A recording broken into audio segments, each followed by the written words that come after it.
we have some experience. That's always handy. The first thing I always like to talk about when we start talking about breaking down a fish is your knife selection, because there's a lot of different knives you can use, and it kind of depends on the size of the fish, what knife you're going to use. I can like barely hear you. Okay. I'll keep trying to speak up. Sorry. But your knife selection is pretty important. I have a fillet knife here, which has a real flexible blade, so you can move around things, get around the bones, and move through the cavities of the fish pretty easily. I have a boning knife, which is less flexible, so if you have large fillets, you can separate those pretty well. My slicing knife is kind of in the middle, right? It's a little bit flexible, not a lot, but it's a lot longer, so it allows me to get through some big sections of fish. And then just your chef's knife, you can use to break the fish down. Again, on a bigger fish, it's going to be pretty handy. Now, when you start to fillet a fish, you want to make sure that it is clean. We're going to inspect it. Remember, in the lecture, we're looking for nice, clear eyes. These eyes are just a little cloudy, a little sunken, so it's got some age on it. Check the gills. Sometimes when you buy a fish, they will have taken the gills out, so it's impossible to check. But these are still pretty pink. They've got a little bit of color on them. Again, the fish is not, brand fresh, but it hasn't been out for very long. We check the inside cavity and look for what's called belly burn, and that's where the fish hasn't been eviscerated quickly enough, and it's left the entrails in there, which causes it to discolor, turn kind of brownish gray on the inside. So, after inspecting the fish, what we want to do is, if it hasn't been scaled, we'll scale it. And I don't know if you've seen a fish scaler or not. It's got a lot of little teeth on it, and you just go opposite way of the scales and they come flying off. You want to make sure you do that somewhere where you have easy cleanup, because the scales will be everywhere. Now, this one's already been scaled, but what I want to do, since I'm going to be cutting right along the backbone here, so I can separate the ribs from one side, and then I'll flip it over and separate the ribs from the other side, is I'm going to use the back of my knife, and I'm going to check here where I'm going to be cutting to see if there are any scales left, because what that'll do is that'll block your knife blade. It's just like a little hubcap, and your knife blade won't go through because it's really, really hard. That seems to be pretty clean. Let me give a little hone on the knife. And you'll notice I'm starting with my chef's knife, right? I got a big fish, I want a big knife. So what we're going to do is we're going to start cut right behind this gill plate right here. You'll notice this is kind of sharp. You want to feel that? Anybody want to get in there and kind of get a feel for that? Looks like an ex-wife, a little rough. Yeah. So that's going to give you sort of a map, a place to cut it. But you want to cut as close to that as possible, because you don't want to waste the fish. The fish has sacrificed a lot to be here and play with us, so we want to make sure we treat it with respect. And you'll see there's still quite a bit of fish on that head, right? And then we're going to come in here right behind in the middle of the fish, and we're going to cut right behind the backbone and separate the right side from the left side.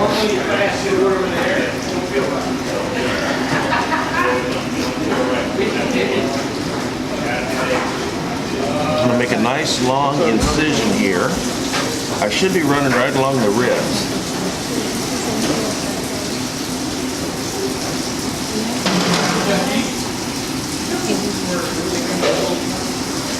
And I did pick up a few scales on my way. Okay.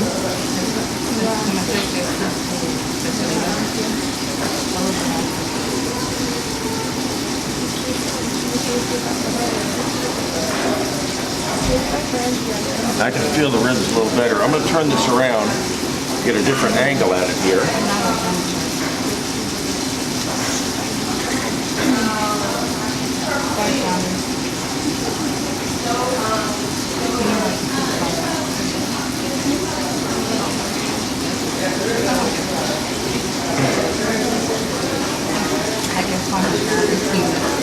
Now, the fish has that belly part, right? Everybody, when they go to the store and you see you've got this nice salmon fillet, it's got that belly, which is different than the rest of the fish.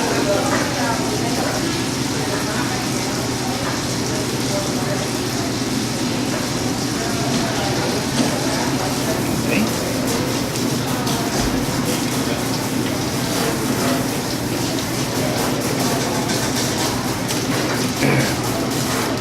You can hear those ribs crack.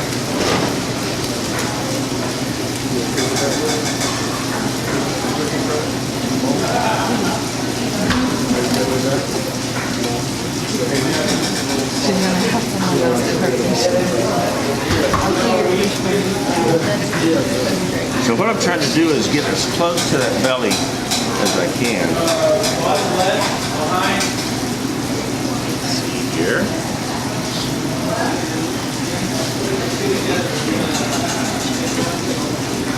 Now I'm leaving some of that belly meat behind.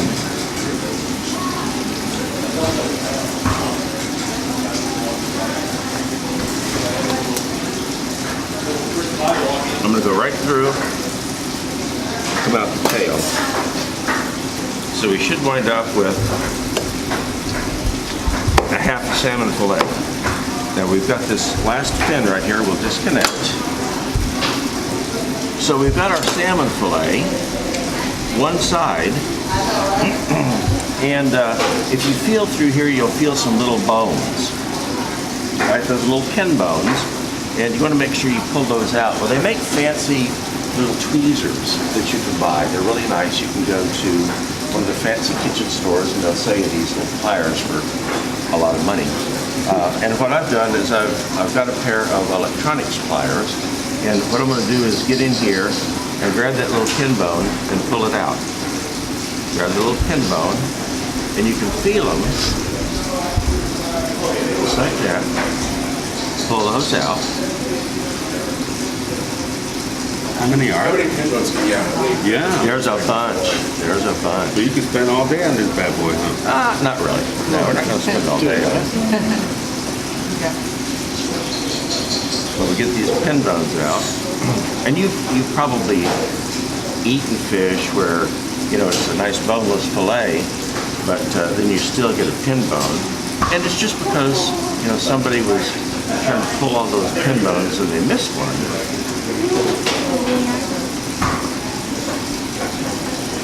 But they come out pretty easy. I do mine.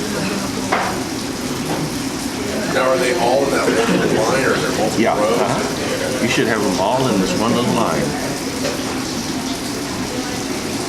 Then that's what you're gonna do to the salmon, okay? Pull this out for everybody. Pull this out. Now, as soon as I get these out, what we'll do is we'll take a look at trying to take the skin off. Now, you don't always have to take the skin off of your fish. Depending on what your recipe is, sometimes you want the skin on there. There's a nice recipe for a miso glazed salmon, and it's a grilled dish, and the skin works as your grill pan. So you put this on the grill skin side down, put your miso glaze on the top, and you cook it until the fish is done, through and through. The miso glaze keeps the fish nice and moist on the top, and then when you serve it, you simply pull the skin off, because it has served its purpose to protect the flesh of the fish while it's grilling.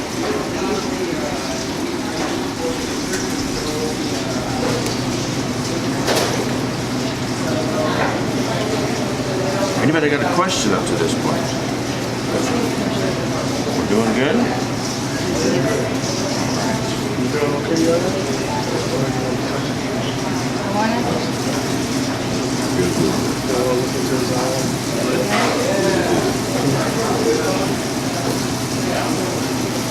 I really do.